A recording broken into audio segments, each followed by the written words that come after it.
Oh, I'm sorry. Did I break your concentration? Somewhere between science and superstition.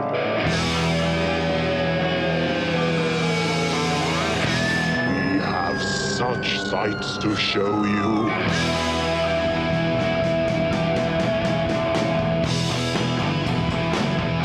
Strange Eons. Welcome to Strange Eons Radio. That's Eric over there. Hello. That's Vanessa over there. Hello. I'm Kelly. Hey guys, I just wanted to start getting you all in the mood of we are counting down to episode 200. We're like 11, 12 episodes away is all. Yeah. And I think we're going to try and plan some cool stuff for that. Maybe a giveaway of some kind, you know. $1 million to some lucky listener. All right, Yeah, I'll start selling magazines. See where we can get Selling magazines and perfumes out of boxes in parking lots. some candy bars thrown in the mix. We'll see. We'll see I how far I had get. a lovely text string with Danny Williford, who's, pushing hard for us to do something cool for our 200th episode. And I think he's right on the money for this. Mm-hmm. And he's got some cool ideas, so I hope that we can integrate those as we get closer to episode 200. Yes, I believe we shall. Also, how fucking crazy. Episode 200, you guys. I know. Wow. That's wild. I'm just excited for us to remember that it is a pivotal episode and not to accidentally skip over it like we We're ahead did of with 100. Yes, you're right. We're ahead of the game on this one at least. It's like, okay, it's coming up. This is 189. We're making now. So Okay, I'm putting this out there. At episode 666, we're done. All right. I can subscribe to that, I suppose. until we get to 666. Like, I wanna. You guys, brand new episode or brand new show on Netflix, The Sandman. I watched it. How was it? I have not yet seen it. Well, if the intention was to bore me to death and put me to sleep, it absolutely worked. Thank you, Mr. Sandman. I got a good night's sleep. Wow. Wow. Really good looking. Lots of great acting. I can tell everybody is acting really hard in this. And it is so fucking dull and boring. I mean, I'm not sure what I was expecting because I went back and reread the Sandman comics about 5 years ago, and I was like, this does not hold up at all. I can't believe I thought this was amazing writing. It's nice to hear that from somebody because I have tried 3 separate times to get into the Sandman. I've only made it 2 or 3 issues in, and I'm like, well, it looks great. Yeah. There's a lot to like here, but it's just didn't grab me. I know, we know, the guy named his comic book shop after he loved it so much. The dreaming. Yeah, so it's not I think really that it mine. probably translates a lot better when you are younger and full of angst and all of that stuff. But I'm full of angst still, so Are you? I guess I've missed that part of you. probably different than it was when I was 15. I think it definitely hit me differently. This was my gateway comic. Oh, this cool. is definitely one of the ones that got me fully hooked into the Vertigo, general, I don't know, plethora of comics within that series, and I loved Sandman so much. So it was definitely, I was like, oh, it's so different, and it's not superheroes, True. and there's all this weird stuff going on, and death is awesome. It is definitely not one of those that I read and go, how does anybody get into this? This is just dumb. I don't think that at all. Right. It just didn't grab me. I could see how you could love it. This first episode is visually like the panels from issue 1 of the wow. comic. It is Wow. the costumes and everything really fucking great. I just was bored out of my mind. So I'm really curious to see what you think when you get Yeah. here. Ooh, there's just been so much great stuff to watch. It's been hard to get around to everything that just came out in the last couple days. Yeah, and we got some big stuff right around the corner. I know. She-Hulk. She-Hulk is and coming Andor. soon. And yeah, it's going to be Yeah. a lot of cool stuff coming up. Yeah. Well, for some reason, I didn't have time to watch Sandman, but I did have time to watch the new Pretty Little Liars on HBO. And the reason why I watched it is because it seems to be horror based. It's by the people who did Riverdale. It's following this sort of suicide / murder of a teen from the 90s whose parents are now the adults, and they're being haunted by this strange figure, and their kids are also being haunted. It was fine. I thought it was like the commercial made it look really cool, and it was okay. I don't know. I'm not in love yet. I didn't realize this show had any kind of supernatural bent in it. I don't think it has in the past. Okay. I haven't seen the original Pretty Little Liars because it seemed like, oh, it's a bunch of like rich kids. And that is not what this one is. This one is interesting. very much a horror show. It does feel very Riverdale in kind of scope and in story. I just, by the end of the first episode, I'm not sure I'm sold yet. So Huh, okay. Maybe it'll get better. we'll Who see. knows? Let's see. So I watched a new one, Shudder, The Cellar. No, I haven't. I think it's British, but the storyline is it's very original. Let's see if you've heard this before. A young family moves into a giant house that they bought at a super discount. What? And they find something weird in the cellar. Is it wine that's aged beautifully? Man, there is a shot when they go down to the cellar and there's a wine rack sitting there Yeah. with bottles, and they don't even touch it. I'm like, going, I feel like- what is wrong with you people? Those are dust-covered wine bottles. What is that? Yeah. Because it came with everything in the house, so they got everything. So this is, could be hundreds of years old bottles of wine, man. But Man. it's actually got some great creepy stuff. The setup for what's going on when the idea, because I think it's in the trailers, so it's not really a spoiler, is that the daughter disappears. And the way she disappears is handled really well. It's pretty cool. The acting's all good. It's well directed. It's a lot of fun to watch. It's just not anything you haven't seen before. So I liked it, but I wouldn't say you've got to go see this no matter what. I'd say if you're in the mood for, I want to watch a good old haunted house demon possession movie, I'm going to do that. This would be a good choice. I think this came up, and I was looking at the trailer or something. Is the lead the daughter from 24? Yes. Okay. Oh. With dark hair. I did not recognize her at all Oh, until okay. I looked up the IMDb going, oh, shit. Alicia Cuthbert? Yeah. Yeah. Yeah. Wow. I'm glad to hear she's back in something. Yeah, me too. She's good. Well, the most satisfying thing I watched this week, and I am prepared for your hate, was Beavis and Butt-Head Do the Universe. Oh, God. I saw the original Beavis and Butt-Head movie in the theater. Oh, Oh, boy. my God. So, which I got to tell you, 20, 30 minutes into that, going, this was probably a mistake. There is some funny shit in that, though. So is there at least some funny stuff in this one? I tell you, I laughed through the entire thing. Nice. They are the exact same stupid idiots. They've been brought up to this time frame because of all of the multiverse stuff that is happening. Oh, my God. And they skewer all of the multiverse films that are being made and keep them as stupid as they've always been. Wow. Part of the problem, I think, with Beavis and Butt-Head is you just grew up watching the cartoon alone version. The best part of Beavis and Butt-Head was them making fun of the music videos. Right. It was never the side stories. That was always, okay, okay, make fun of this movie now, or this this music video now. So that sounds interesting. Well, it's funny because they're brought up into our time, so however long that's been, 30 years or whatever. Yeah. And they have no idea of the technology and don't understand anything here. And so watching Beavis have a conversation with Siri, who he thinks is a girl who likes him, is worth it right there. Is this out for rental or something? Oh, Or no, is it is on Paramount Plus. Oh, is it? Okay, cool. Oh Yeah, my I'll be watching it. Wow. Well, I haven't seen a lot else. I rewatched Nope in the theaters with my cousin. However, I did manage to get a few episodes into Harley season 3. Oh, all right. Quinn, yeah. Yeah. So good. so far so good. I'm really enjoying it. I was worried they do like a okay, we finally got the two characters you care about together, so let's immediately break them up or make their relationship god awful.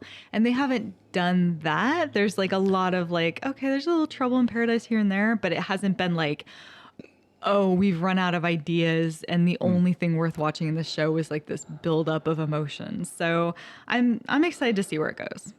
I'm enjoying it thoroughly. Yeah. It's just great. It is so fucking filthy. It really is. It really fucking is. And sometimes even after it's been filthy for a while, it gets unexpectedly, not necessarily crossing a line, but just, oh, wow, I didn't expect you to go there. That's hilarious. Yeah. Well, having it pretty much open with Harley and Ivy watching Oh, the porn. porn of Harley and Ivy cosplayers. It's so good. And then hiring them as doubles during a heist, which people are confused by and like, wait, we've got them. It's like, Yes. very good. And very well handled then with all the cops winning autographs and stuff. Oh, this is actually, I know you. Very, very good. Yeah, it's very very good writing in there. I saw a cool one. This is a Shudder original as well. A band I, of course, knew about but didn't know a lot about. This is GWAR. Oh. Holy shit, this is a great music documentary. It Really? is so good because they cover everything. They're not afraid to talk about the shit. Like people leaving the band and why they left the band, or the people that left and later came back are featured. And there's a thing at the end where it's like they estimate there's probably been 100 people involved in GWAR directly over the years. Oh, wow. They list all of them, and a lot of them are in this. So it is really good. Now, do you like the music from the band? I'm relatively neutral on it, and I think that helps this documentary. They play music, but they don't drop out of the movie to play like, here's a full song by them. Right. They never do that. So it doesn't become, it's not about GWAR's music. Okay. It's about GWAR's, what they are. Right. The way they exist as a truly unique band in the world. I knew a buddy who had been like front row for one of their concerts, and I guess they spray a lot of blood and stuff into the audience. And he said he came out with his contacts tinted red after that. Like he put his contacts in the case, and then the next morning when he opened it again, he was like, "Oh no, my contacts are red." When I was about 16 or 17, probably 17, my girlfriend moved from Twin down to Salt Lake City. And I get this very strange phone call from her. It's like, I went to see GWAR last night. Like, at the time, I really had no fucking clue who GWAR was. And I saw this, and this guy just came all over me off the stage. I'm like, my 17-year-old self's going, I'm sorry, Excuse me? what did you go see? Oh. And, of course, that's actually not a penis. That is that fish that looks like a dick. That's what they call it. That's why they're able to get away with him running around with it flopping around on stage. So it's not a penis. That's I forgot the name of the fish, but it's a carp or whatever it is. And so that's why they're allowed to do that. Oh my God. Thank goodness. A fish that pukes out white substance, I assume. Yes. Very common in the sea world. I'll have to give this a watch. Yeah, it's well worth watching. That reminds me, did you hear about the woman who went out with the 5 fishermen and came back with a red snapper? Jesus Christ. I don't even want to give you an inch of movement on this. How about we take a little break, and when we come back, we are talking about hot, badass chick protagonist fighter girls. Woo!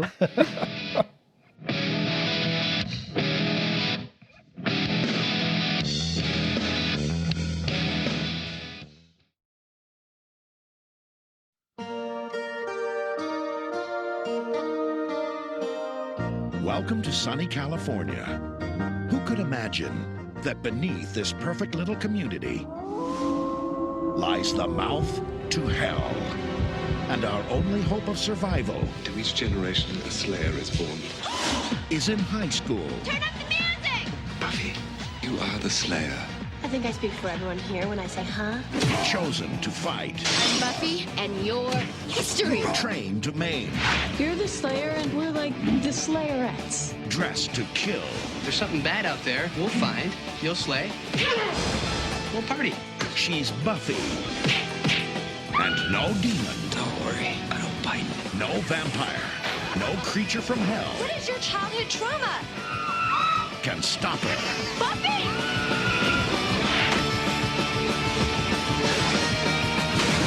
Clark Kent has a job. I just want to go on a date. Buffy, the Vampire Slayer. Fight evil. Bring Buffy home. If the apocalypse comes, beat me.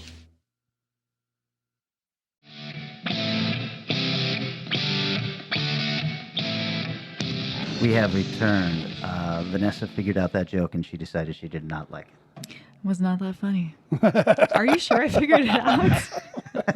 I don't think I have.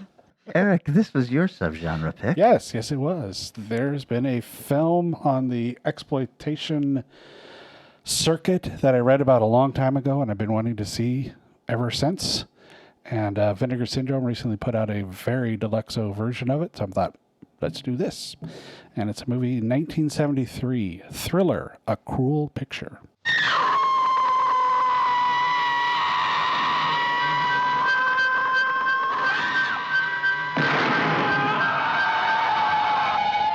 When cruelty knows no bounds, when evil knows no limits, revenge strikes with its most frightening power. They called her One Eye, then ran for their lives. We've got a peck of trouble. Frigga killed one of her regular clients yesterday, and I'm betting she's out to get the three of us. They defiled her beauty, they robbed her of speech, they brutalized her body. And when they had finished, she used what was left to repay every blow with her own terrible kind of revenge.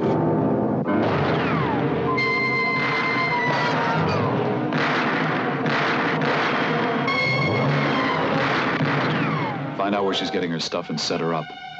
Then get rid of her.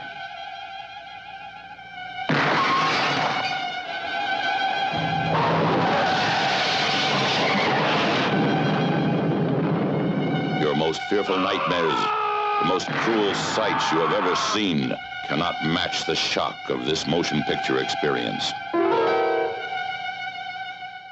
I've not heard of this. It's aptly titled. Rotten Tomatoes has a 56 from critics, 64 from the audience. Probably lean closer to critics on this one. No budget really could be found or box office. It's a Swedish film. Directed by Bo Arn Vebenice. He directed Breaking Point. That's about it. Written by him as well. And he's also credited as writing Thriller, A Cruel Documentary, a film lover saga. Nice. The movie and the documentary. Oh, yes. Beautiful. Stars Christina Lindberg. She's currently listed as still having an upcoming project coming out. She's also in a movie called... So she did interesting career stuff. Made in Sweden, Diary of a Rape, Wide Open, Black Circle, all kinds of weird shit in a very small amount of time. She was in a whole bunch of movies from like 70 to 75. Heinz Humph, Mask of Murder, Friends. No, not that one. Fanny and Alexander, the Bergman film. He was also in Diary of a Rape.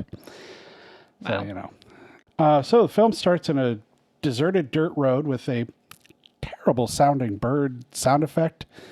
That's very obviously a sound effect that just keeps going off as you're watching the credits roll. It's like, please stop that.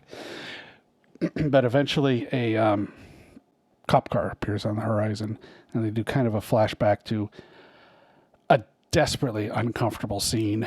The idea is, so if you're averse to certain projects and subjects, you might want to avoid this one.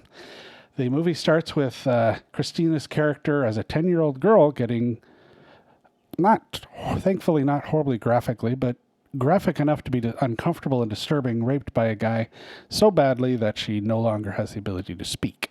Oh no. So she has no lines in the movie at all. The movie then goes forward to where she's an adult. And I think they say it happened 18 years later. So she's like early, mid-20s. With two women talking about how sad it is that she had this happen to her and stuff. And she's on the farm selling them milk. Of course, that's not going to last. Because what did I call this? A cruel picture. So she goes out and has some car breaks down. She's at a bus stop and a kind of a sleazy guy picks her up, takes her to dinner and says he really likes a girl that doesn't talk much. No. So, high quality individual. Goes back to his house and he has a syringe hidden in the cabinet and gives her some alcohol, drugs her. And he's got the classy alcohol pour, though, from the 70s where the wine bottle's in a little basket and, hold the handles and you pour the bottle out of that way. Sounds god-awful. It looks so weird. But he drugs her and she wakes up 3 days later and starts to fight back. For some reason, he brings out like a contract for her to sign and she refuses to. And he drugs her again for 3 more days. And this happens one more time, I believe. Boy, the makers of this movie are like, wow, heroin's a lot worse than not as bad as you guys think. Because 1 dose of heroin knocks her out for 3 days, at least at the beginning. And then she wakes up and said, well, you're addicted to heroin now. And if you stop doing it, you'll die in 48 hours. Whoa. It's like, just say no, kids. But she still fights back. She spends a lot of time fighting back. She runs away at this point, but the guy picks her up and throws her back into the car with people all around wandering through this park, and nobody seems to give a shit. Jesus. Because it's a cruel picture. Fuck. And here begins the where she continues to fight back. She fights back against a client badly enough and hurts him enough that her kidnapper, in a truly uncomfortable slow scene that I recommend both of you don't enjoy. Oh, Jesus. With a fully poking into the eye with a blade. Nope. So that's why she has, if you ever see the cover of this, you'll see it in the graphics, she's got an eye patch. And that's why. So he calls her a pirate. Like, Jesus Christ, man. Wow. And then, in a very strange scene, she's now basically, she's a prostitute. But she's still getting paid prostitute wages. And every day, before her day begins, she gets a little printout explaining the clientele that's coming. So I was like, well, this is really organized. Very weird. He sends a letter to the parents saying that she's never going to return. And apparently a whole lot of horrible shit. And she finds out that her parents, there's another friend, another prostitute kidnapped there, who somehow gets the letter from her parents and reads that to her. So she escapes and goes to visit her parents, who have killed themselves. And she arrives just in time to see the people carrying their coffins. Oh my God. So she begins to decide let's do some revenge here. Work, as the guy describes, you'll work basically every day except Monday. Monday's your day off. You can do what you like. And so she starts taking martial arts. She learns how to shoot a shotgun, a Mauser K98, and several hair drives. And apparently she didn't know how to drive because she also learns how to drive like a badass. Nice. All in one Monday or over a course of Mondays? Several. And this is the roughest part of the movie almost, because this is where the exploitation of this film comes in, where it keeps rotating through her clientele. And one of them is a really abusive, and one is just this weird photographer guy. And at the time, apparently Sweden was just introducing hardcore imagery. So there is these awful penetration shots. I mean, close, super close up. And they just pop out of nowhere. You're watching some normal scene. She's learning to shoot. Pops like, God. Oh my God. So, Jesus. And it rotates frequently. So it's like, it's about as unsexy as porn can possibly get. It's like, oh, this is awful. So this goes on for a while as she's learning all of her new tricks. she finally kind of loses it when her pimp comes in. I don't know what else to call him. And says her friend in the house has gone back and she will no longer be working with her or anything like that. So she breaks out of her room and goes into her friend's room and finds that her friend's bed is covered in blood. And her pillow's covered in blood, and some trinket or something she left behind, which she wouldn't have, was still there. So, she puts it together. So she breaks out, gets guns, and begins her revenge tour. Starting with one of her Johns, for some reason. But that's all right. They all deserve it. Film from this point just becomes her revenge stuff. And at times very satisfying, at times very weird.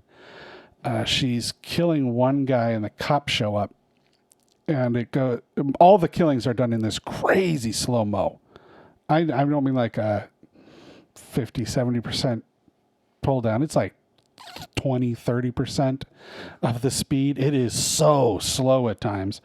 And she gets in a martial arts fight with two cops and kicks their ass, but it takes like 4 minutes, and I think they throw like 6 kicks or punches. I'm like, God, this is so weird. But kind of cool. I mean, the stylization is very unique. It is done so weird that it does sort of separate itself from a lot of the exploitation films. Does she kill all of her Johns, or? Yes. Okay. I was going to say, who else has she got to kill? But if you're showing that over and over again, that would make sense. Yeah. Okay. Yep. There's and they're killed in different ways, and a couple of them are killed really quickly.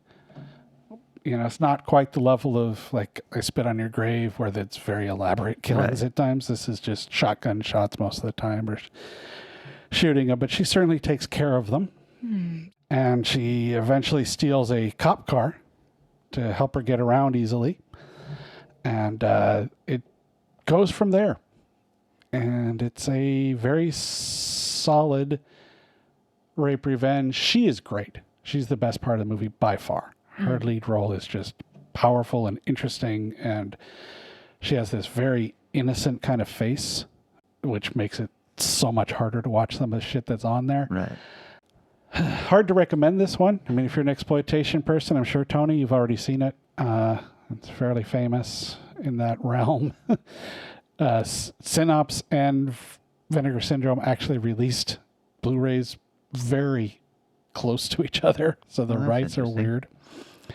But it was an uncomfortable watch. It wasn't the by any means one of the harder films I've had to watch, but because the slow motion just drags at times. That's weird. And the violence is generic enough that takes away a little bit of that revenge hit you got, like that movie Revenge that came out a couple years ago. Right.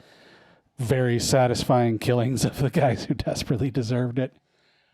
If you're in the Vinegar Syndrome, Severin world of buying and watching films, this is definitely one to put on your list. If you're not, don't bother. Overall, it wasn't as violent as I expected it to be. Just because the reputation of it is so over the top that I just thought it was going to be, Henry Portrait of a Serial Killer, kind of disturbing by the end. But it is very cruel and mean. There is a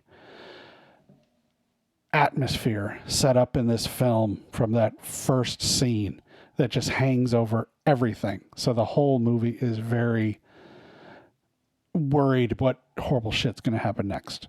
And boy, does it deliver with that. Director was also the unit director on Ingmar Bergman's Hour of the Wolf. Taglines: Sweden's sensational Christina Lindberg as the working girl they push too far. Meet One Eye, the Swedish vice girl. They force her to learn the twisted side of love. Oh. Yeah. One Eye. Yeah, that's the name of the I think American release was One Eye. Okay. The movie that has no limits of evil, all caps. Another all caps.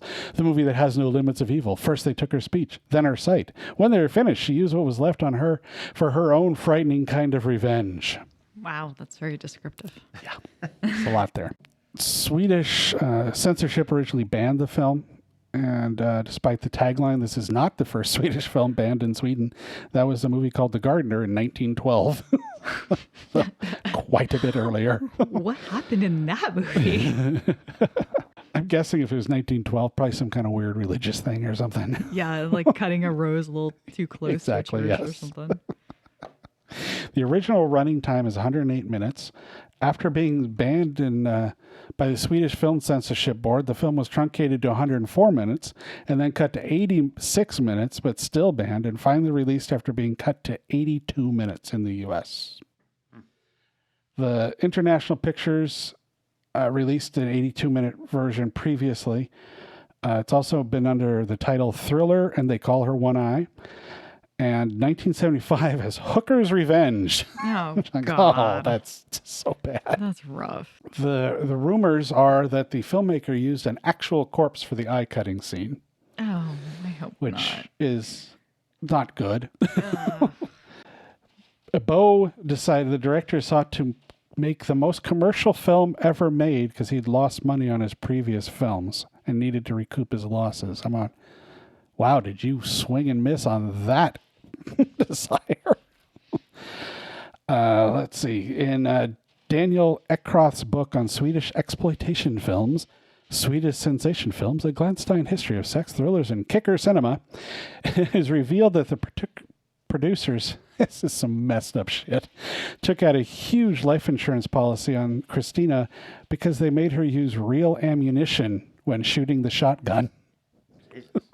Whoa. And when she was injecting the heroin, she was injecting saline solution into herself. Oh, man.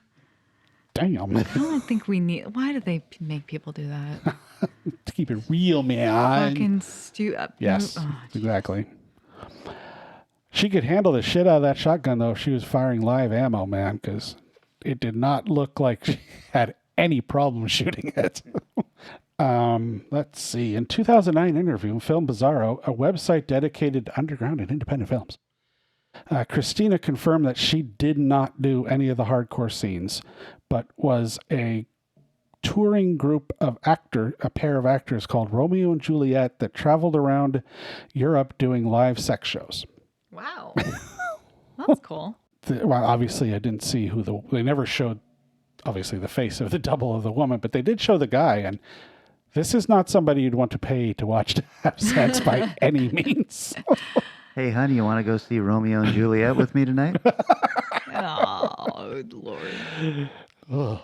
Let's see. What else is going on? There's a lot of stuff on this film. 'Cause like I said, it's kind of a legend in the exploitation films. TV Guide rated the film 3 out of 4 stars. Not for the faint-hearted or the easily bored. Wow. Wow. This brutal and depressing film, nonetheless, is not easily forgotten. Which is a great review because it is hard to watch and it is slow as hell at times. Whoa. So it's like, yeah, that works. The Time Out gave the film a negative review, criticizing the overuse of slow motion and the hardcore pop-up scenes, which I totally agree with. That's like, I didn't need that. It almost makes me wish I'd watched one of the other cuts of the movie. It's so intrusive and so like, God. And the writer for the New York Times called it dreary.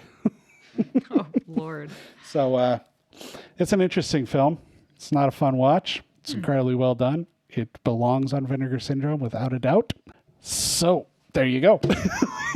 I love how weird your choices have been lately.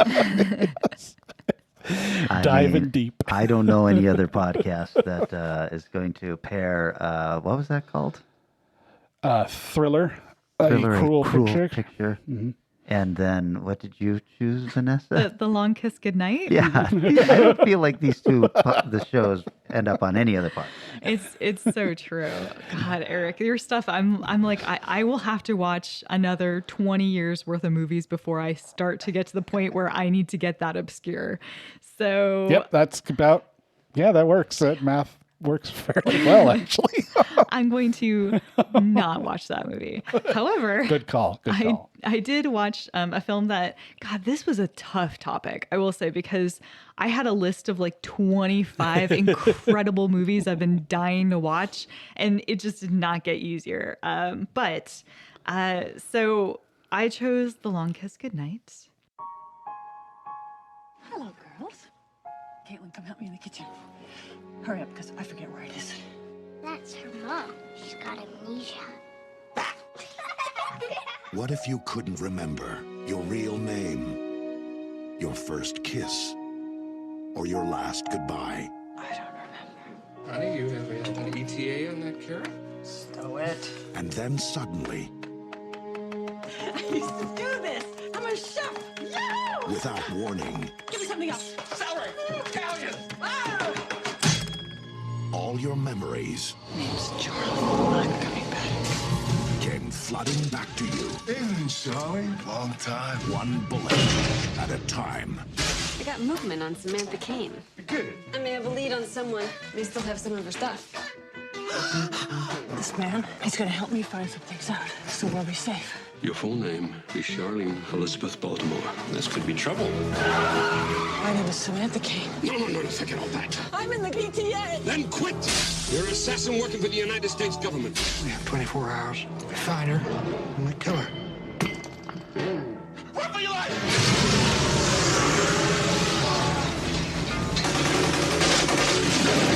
Charlie Baltimore's alive, sir. Who are you? Name's Charlie.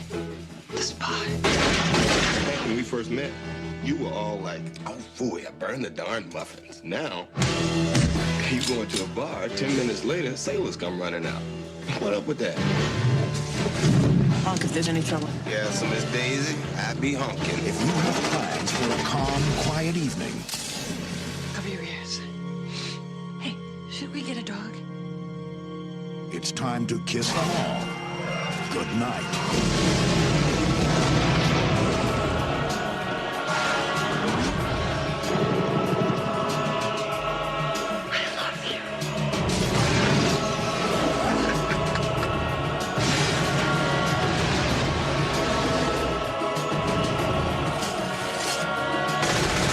Gina Davis, Samuel L. Jackson, The Long Kiss Goodnight, directed by Rennie Harlan. It's a film from 1996. Has a Rotten Tomato critic score of 68%, an audience of 70%. And to that, I say you guys are idiots. It is a really great movie that I think only in retrospect is going to get as much love as it probably should have. The budget is $65 million. The box office brought in $95.5 million, and it was kind of considered a failure. The director was Rennie Harlan. He's done 39 things, including Deep Blue Sea, Die Hard 2, Cliffhanger, Nightmare on Elm Street 4, and Exorcist: The Beginning. Written by Shane Black, who actually only has 18 credits, but those are some strong 18 credits, including Monster Squad, Lethal Weapon, Last Action Hero, Kiss Kiss Bang Bang, The Nice Guys, and then Iron Man 3 and the Predator. So it's fine. Starring the beautiful Gina Davis. She's been in 52 things, including Thelma and Louise, A League of Their Own, The Fly, which has been talked about on the show, Beetlejuice, and recently we've seen her in Glow and She-Ra as the voice of Huntra. Samuel L. Jackson is in this. He plays the co-lead and has been in 202 things. You might know him from Stan in Together for Days or Patrolman in Move On. He was an extra in The Exterminator and gang member number 2 in Ragtime. He was also an extra in Coming to America, and he played a blind man, which I know him well from, in Exorcist 3. I hear that he's got some roles in something where he's playing a Nick Fury guy, but we'll see where he goes. Craig Bierko as Timothy, who's the main bad guy. He's been in 85 things, but mostly pretty unknown, except for he was in 13th Floor.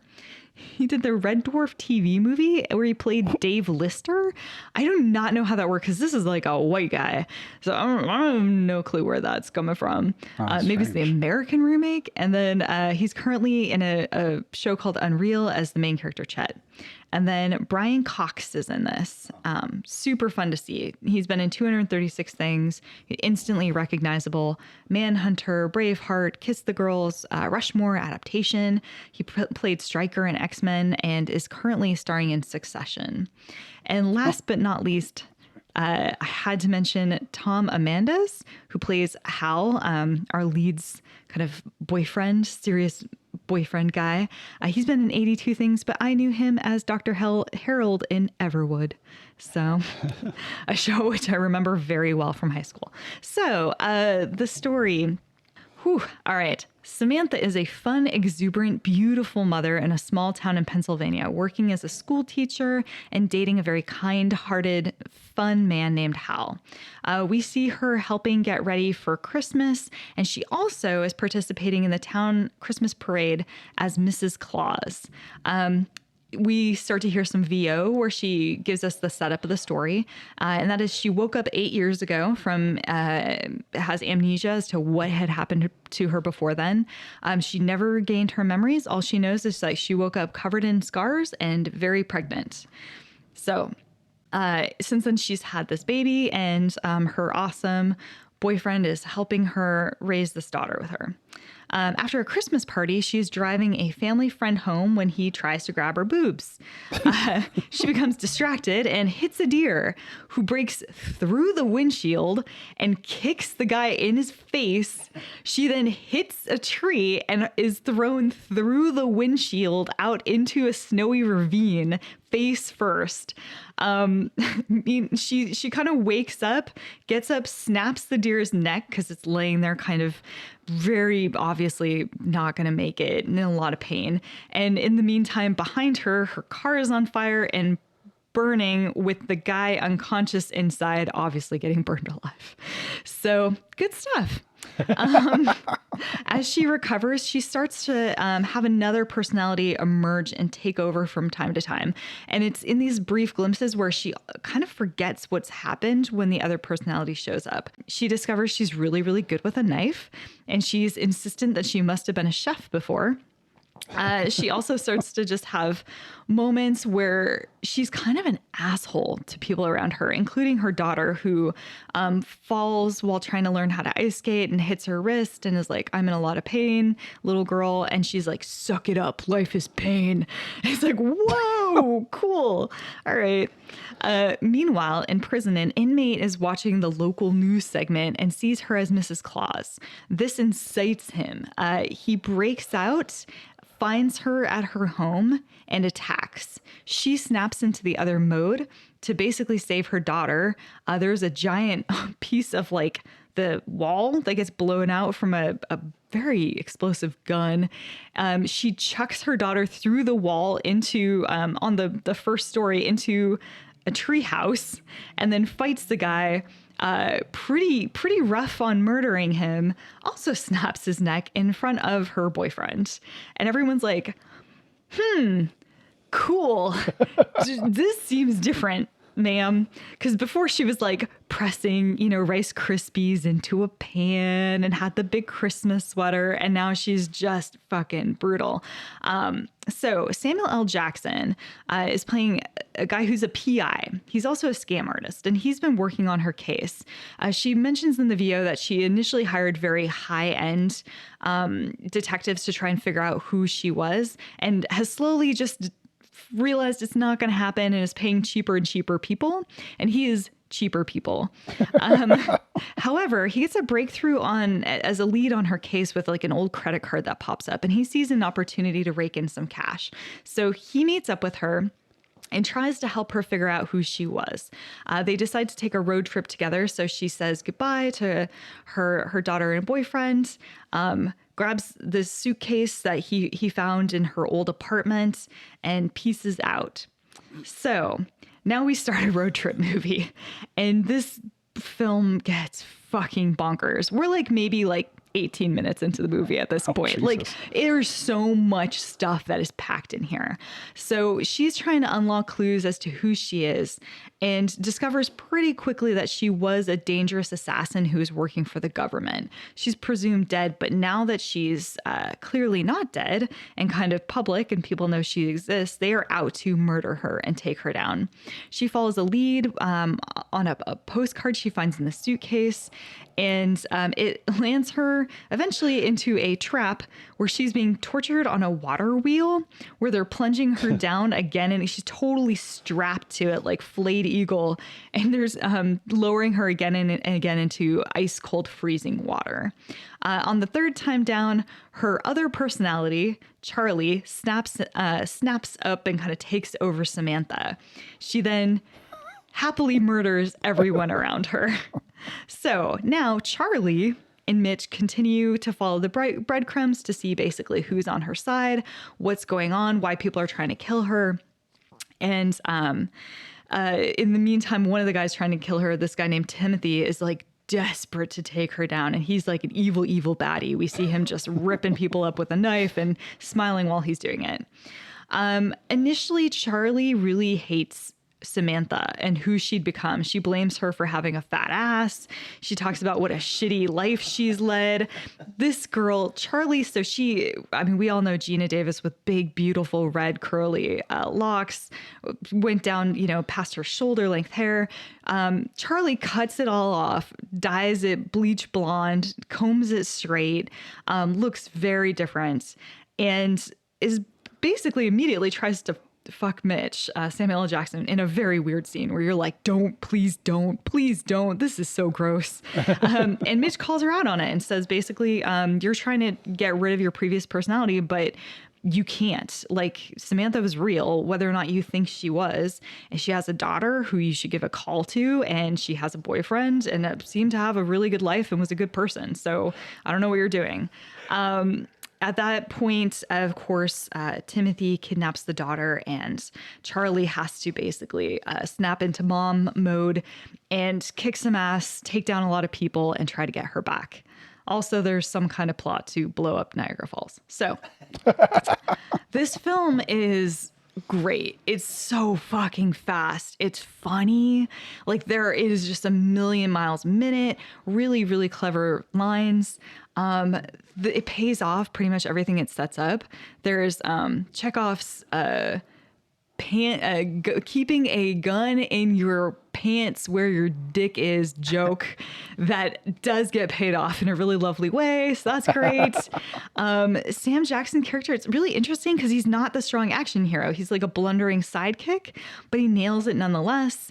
There is just so many good action scenes, including just a little taste here. We have a figure skating / speed skating, ice skating scene with her far shooting tires out in a chase scene.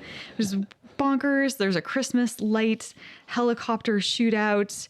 There's somebody shooting through ice to do a soft landing in an ice rink. There's a lot of stuff. And did I mention it's during Christmas? So there is just a lot of Christmas stuff happening. The story and action are just really well paced against one another. The characters are extremely dynamic, and it's really interesting the way that they pivot Charlie versus Samantha, where you're kind of rooting for two very different people. And Gina Davis is just great at portraying these incredibly different women, and you kind of are like, fuck off, Charlie. I mean, you're incredible and you're awesome. You're totally this badass, but bring back Samantha because she was fun. The movie just has a lot of heart to it, and goats. And I honestly just did not see any flaws. I have nothing negative to say about this film. Wow. Trivia. Actually, you know what? I do have one thing. Oh, so close. So close. The tagline, the most spectacular action scenes you've ever seen. Oh, okay. I mean, I love it. Were they? Yes, but scenes and scene in one sentence is just really clumsy. Okay. I don't love the alliteration in there. I don't think it was purposeful, and it just sounds bad. The plot is loosely inspired by Robert Ludlum's novel, The Bourne Identity. During development, New Line Cinema considered turning the lead character into a male. Steven Seagal and Sylvester Stallone were considered as suitable choices if the lead had gone that way. Gina Davis, when preparing for the role with her then husband, director Rennie Harlin, checked how long she could hold her breath in the bathtub to prepare for the water torture scene. In an early cut of the film, Mitch Hennessy, which is Samuel L. Jackson's character, died. But during a test screening, an audience member shouted, "You can't kill Sam Jackson." And Harlan changed the final cut so that Jackson's character survived. The film is famous for being one of the 3 big budget films that came out of indie studio New Line Cinema in 1996 and underperformed. The other 2 were The Island of Dr. Moreau and The Last Man Standing. Shane Black became the first writer to sell a script for $4 million. He later admitted that this caused a lot of envy among his fellow screenwriters, as well as accusations of commercialism. He voluntarily retired from the blockbuster industry for almost a decade as a result, which is shitty.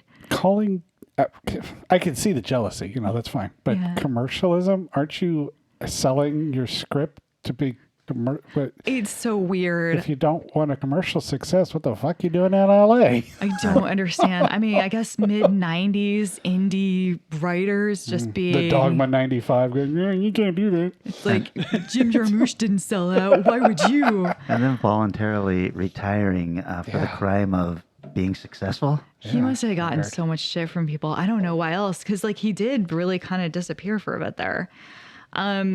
It came in 3rd in its opening weekend. I don't know what it was behind, but I think that's very sad. Rennie Harlin blamed the film's poor performance on confusing advertising. But Shane Black wondered if it might have been more successful if it were about a man. It might have made more money, they told me, but it had to be a woman. The lead had to be female. It had also been suggested that the film's poor advertising campaign and lukewarm critical reception may have been a carryover effect from Rennie Harlin and Gina Davis's previous collaboration, Cutthroat Island, which was released 10 months earlier and was one of the biggest box office flops of all time. The last page of Shane Black's original 1994 script for this movie stated that there would be a sequel called The Kiss After Lightning, which never happened. I will have to agree with the marketing being bad, because I had no idea this was this kind of movie. Sure. Yeah. And now I really want to see this. I've never seen it. And, if you like something like Die Hard, I would say watch this film. It feels like that strength of writing and action mix. Jeez. Wow. Yeah. I cannot recommend this enough. I had a weird segment that lasted a long time. It still kind of exists. I just don't like Rennie Harlin as director overall. Interesting. There's something in the way there's angle choices, there's lens, something he does that I don't generally like, except for Prison. And Cliffhanger was pretty good. Die Hard 2 is kind of fun. Come on. I Deep like Blue a lot Sea's of it. wonderful bad movie, kind of. It sits that line between being a shitty film and a good film. But this sounds really good. There are some great, even if you don't love the shot choices, the action carries through so well. I did not spend any time wondering about that. It's too fast. You just can't even think about fuck, now we're here. Fuck, now this thing is happening. Yeah. Oh God, okay. So you might actually end up enjoying this. Yeah, well, I'm putting this on the list. Yeah. Woo. Okay, well, this is a favorite subgenre of mine, and so I was racking my brain of which movie I have seen that I was going to talk about. The only one who was struggling. And so then I was like, you know what, Kelly, you're gonna take the advantage of this to watch something you've never seen before. Nice. Which is what I did. So I chose from 2017, Ghost in the Shell.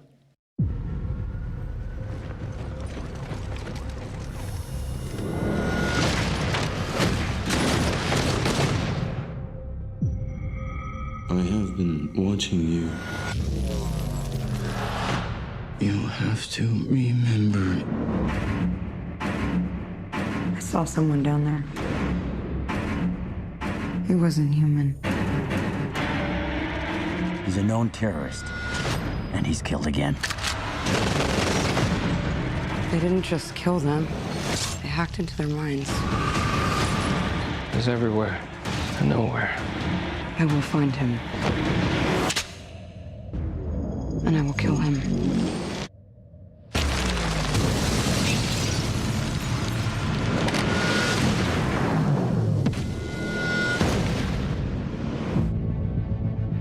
You never talk about your past. I don't remember much. Just fragments. There was an attack. You were dying. We saved you. And now you save others. Everything they told you was a lie. You had a family. Remember that. What are you? What a beauty you are.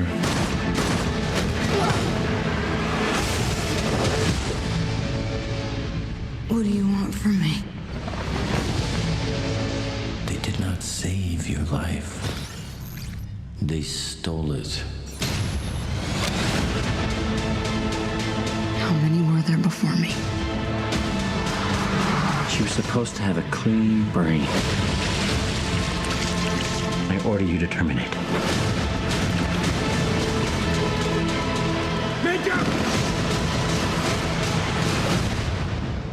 They created me, but they cannot control me. Wow. This is the live action film. Wow. Budget of $110 million, box office of $170 million. Wow. Rotten Tomato critics give it 43%, and the audience gives it 51%. This was directed by Rupert Sanders, who did Snow White and the Huntsman. He is also in development now of the new The Crow. Oh, okay. So, Huh. written by Jamie Moss, who wrote Street Kings, Safe House 2, and Hunter Killer, and William Wheeler, who had written Lego Ninjago movie and many episodes of Ray Donovan and Empire and stuff like that. And it is based on the manga by Shirao Masamune. It stars this very pretty woman named Scarlett Johansson, you guys. She's been in Home Alone 3. Whoa. Eight-Legged Freaks. Okay. And We Bought a Zoo. And I think she is going places. Oh my God. It also stars Pilau Asbæk, who is an Overlord, Uncharted, and he plays Straker in the upcoming Salem's Lot. And Takeshi Kitano, Zatoichi the Blind Swordsman, Tokyo Eyes, but I remembered him immediately as the class teacher from Battle Royale. Yeah, he's so good. Yeah, he's great. Vanessa, I'm guessing you have seen this movie and do not like this movie. I've definitely seen this movie, and I don't even remember much of this movie. The anime is the anime film is one of my favorite Yeah. animes. It's an incredible like the anime. original movie. I will just come right out and say I like this a lot. Oh, good, I've okay. never seen the anime because I just can't get into anime. Yeah. Sure. I mean, I would say then you're better suited to watch it. Right. So, right off the bat, we're in a Blade Runner type world. It's all neon and nighttime and rainy weather and skyscrapers with huge video advertisements on it and all that stuff. And the credits start rolling, and we are introduced to Mira Killian as she is being built. She is a cyborg with the brain of a human woman who is in some kind of accident, and it's being placed into this body, and this body is being built around her, including the skin and everything, in this credit sequence. Immediately, we were told she's going to be used as a military weapon, even though her builder doesn't think she's ready for that kind of thing. She's basically a one-of-a-kind cyborg right now, and the builder is just like, what are you doing? I mean, you can't turn her into a weapon right now. She's basically a child. Mm. And the bad guy military dude is just like, she's the most advanced military weapon ever. I'm like, oh, this is a little heavy-handed, but I get it. Anime. So the credits end, and we jump forward 1 year, and Mira is now being referred to as the Major. She is on the roof of a building, and she's listening in on a meeting between an African ambassador and a businessman. And it's really cool. It's kind of a traditional Japanese restaurant-type room with the sunken floor to sit, and then the table very low down and all that stuff. And they are being served by these geisha robots that are really cool looking. So she's listening in on this, and she finds out, or she sees that there are these assassins that are on their way. And so she goes kind of invisible, and she leaps off the building and goes into attack mode, even though she's in contact with her mentor, teacher, And he's saying, don't do this, don't do this. And she's like, I can't wait for the team. So she busts in, and we find out that these groovy geisha robots are bad. They're part of the assassin force, and they start they start hacking into the brain of the businessman there. Everybody's got like these ports in the back of their heads, very Johnny Mnemonic and what were you doing a couple weeks ago with the ports in the back of their brain? Existence. Yeah. Yeah, so they do that, and they're dragging out all this information from him. And the Major smashes in and just kills the fuck out of everyone. She is a total badass, just doing all these cool karate moves and then whipping out guns and everything. And she's wearing, there's a very sexual look to everything, even though her cyborg is not, it's shaped like a woman, but doesn't have, reproductive organs or anything like that. But it is built to be a very beautiful woman, and the costume she is wearing is this skin-tight latex thing that you realize, oh, this is just her skin now. It's just very, very weird. So then her team, they all meet, and they find out that the geisha bots were hacked from a mysterious source, and they need to find out who. So Major also talks to her trainer, and she tells him that she's having these weird hallucinations and such, and he explains to her that she still has a ghost of her former self in the shell of this new body. You get it, guys? It's a ghost in the shell. Understand. Okay, yeah, sure. Yeah. So she and her partner, they follow this lead she got from probing the mind of the geisha bot, and they head into this nightclub that is run by the Yakuza, and it's pretty cool. This is all very Blade Runner looking stuff, and if you like Blade Runner, you're going to like the look of this, especially if you like Blade Runner 2049, which was released in 2017, the exact same year as this movie, and they feel like they could be, sister and brother movies. Anyhow, she gets found out pretty quick, and we get a really cool action scene. She's alone in this room that's kind of like a private stripper room with a stripper pole, and she's pretending to be somebody like that. But the people there, the Yakuza, figure out she is not that immediately, and they handcuff her to the pole. And meanwhile, her partner is in the main room, and he gets figured out at the same time. So he's out there fighting these Yakuza guys. Everybody's cybernetically enhanced and all that. They're all shooting at each other through all this cool stuff in the nightclub. And she is handcuffed in this private room doing all these really cool acrobatic flips while she is stuck to this pole and killing the shit out of all those guys too. It's a pretty cool scene. However, as she escapes that and she and her partner go after this particular person, they get caught in this trap, and this big explosion blows her partner's eyes out. Yeah. Oof. Just as they escape. So he receives cybernetic eyes to replace his damaged one, and her body is being repaired because she suffered all sorts of damage and all that stuff. So from there, I got to say, with his cybernetic eyes, he looks very creepy and uncomfortable to look at. And he's thrilled about it, because prior to this, he had had no cybernetic things, and he had wanted them. So this was, I'm sure that there's some kind of comment being made on society there, but it's over my head. So the majority of the movie is them hunting down leads and then being forced into these amazing action set pieces. And I got to say, I'm watching all of it, and I liked it. There is the requisite bullshit of her finding out she's one of a kind, because it turns out there were 98 versions of her before she arrived, and they were all losers. So then she goes on this quest of who her real human self was and all of that bullshit. And there is a very by-the-book climax that holds zero suspense as to whether they'll survive. I liked it, and like I said, I probably liked it because I never saw the original or read the manga, and I know that a lot of people, this is beloved, and a lot of the fans hated this, but I got some interesting trivia about that. Before I get to that, the tagline is, "They did not save your life, they stole it." Cool. Mm-hmm. What?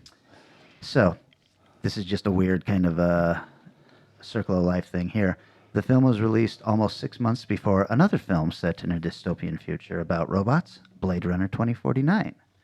Blade Runner, the original, to which Blade Runner 2049 is a sequel, was one of the influences of Ghost in the Shell, of which this film is a remake of. Mm-hmm. Several scenes in this film are exact in visual comparison to the original Ghost in the Shell. Some parts shown in the city are even exact recreations of the original artwork. Jeez. For the Japanese dub of the film, the voice actors from the Ghost of the Shell anime are used to reprise their roles. Oh, that's cool. So Atsuko Tanaka as the Major, Akiya Atsuka as Batu, and Koichi Yamadera as Togusa. Wild. According to Justin Charity of Ringer, your average Japanese citizen's outlook on diversity is much less influenced by pluralism than the outlooks of many Asian Americans who live in a country where popular culture rarely represents them at all. So many Japanese Americans may find Johansson's casting in a Ghost in the Shell movie distressing, while native Japanese observers make nothing of it. Interesting. So I thought that was kind of interesting. Mamoru Oshii, the Japanese director of the original Ghost in the Shell, has spoken out against the whitewashing controversy surrounding Scarlett Johansson playing Major, despite not being Japanese. He gave her his blessing and said, "I believe having Scarlett play Motoko was the best possible casting for this movie." Now, I imagine he's got some kind of kickback and money and has to say things like that. But also, I'm kind of the mind, if you want to get your film made, you could do a lot worse than casting the biggest star in the world in it. Yeah, and I think there's also something to bear in mind, which is that the character's a robot. Yeah, except that we find out that, her real self was a Japanese woman in the film. And it's kind of like, why then would you make the robot an American-looking woman? I mean, it's kind of like Alita, too, though. Like, there's a certain stylistic thing going on in a lot of manga where they're often creating characters that look westernized. Yeah, that's true. And so it is really hard, I think, nowadays to look at something like that and be as pessimistic as it, when it was more not that you're Western or that you're Asian, but it's sort of this new breed that's often put into place. I don't know. There's also just the very basic thing of when you're making a movie in America, you're going to cast American actors, and when you're making a movie in Japan, you're going to cast Japanese actors, and when you're making a movie in North Korea, or not North Korea, obviously, but South Korea. You might be making a movie in North Korea, but it's probably not going to be fun. No one's going to see it. You're going to cast actors just from your country. Yeah. If that's where you expect your film to play. So, I don't know. When released in Japan, this film actually received better reviews than the original Ghost in the Shell. The Ghost in the Shell franchise is fairly niche in Japan, but many fans consider this to be on par with the original. And then finally, the Major is referred to several times as a miracle. Her westernized name in the movie is Mira Killian. So there you go. I watched the movie, except for a very, very lackluster climax. I thought it was pretty good. And if you like the kind of dystopian future movies like Blade Runner, there's a lot to like in this. And I can't even say that the climax is lackluster. It's just so basic, explosion, guns. It's huge climax. But there was nothing in it that made me go, wow, that was cool. It was just like, oh, this is an action movie climax.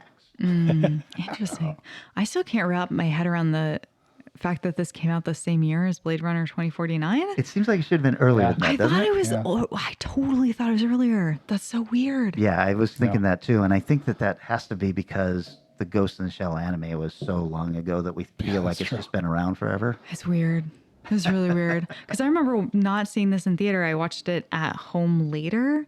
But it feels like I saw Blade Runner 2049 like not that long ago at all. I actually didn't watch it, not largely because most of the live action adaptations I've watched of anime are terrible.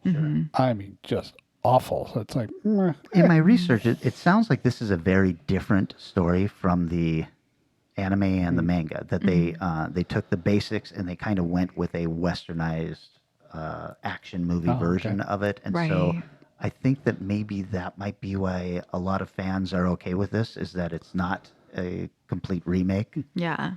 But I don't know.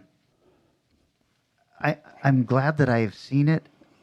There are movies in this subgenre that I like very much and are much, much better than this film. And I probably should have gone with one of those. Oh, that's okay. I'm glad you got to check it out and that you did enjoy it. Yeah. Cool. Nice. That means then, Vanessa, I think you are up for a subgenre pick. Ooh, okay. All right. Well, speaking of alternative realities, I guess, why don't we explore the world of video games? So maybe a film that either is based on a video game property or is somehow very heavily using a video game within it. Nice. God, Vanessa, what would you know about video games anyway? I think I've seen like 6 different, more than that, films that would qualify. So I like this idea. Yeah, it should be fun. Wasn't there a Nightmare on Elm Street where he did a video game thing, like number 4 or 5 or one of the... He put one of them in a Atari style game. The Rennie Harlan directed 4, which that was a shock to me when you said that. Yeah, I didn't realize he'd done that one. I thought 4 was Dream Warriors though. No, or that was 3. Oh, okay. Then maybe. I don't know. I haven't seen it. Cool. This is the part where we thank everybody for liking and sharing posts, for sending money our way. We cannot thank you guys enough. We really appreciate that. Yes. We're looking forward to counting down to episode 200 and having some fun stuff planned for that. And that's it, right, guys? Yeah, I think awesome. so. All right. How about thanks, we everybody. reconvene in 7 short days and talk video game movies? Transportation and other considerations for Strange Eons Radio produced by Pan Am Airlines. When you think of traveling, think of Pan Am. You can't beat the experience. Guests of Strange Eons Radio stay at Econo Lodge Everett. It's an easy stop on the road, you know what we mean. Strange Eons Radio is recorded live in front of a studio audience. If you enjoyed this episode, please consider leaving us a positive review on your favorite podcast app. Sit, Ubu, sit. Are you sure I figured it out? I don't think I have.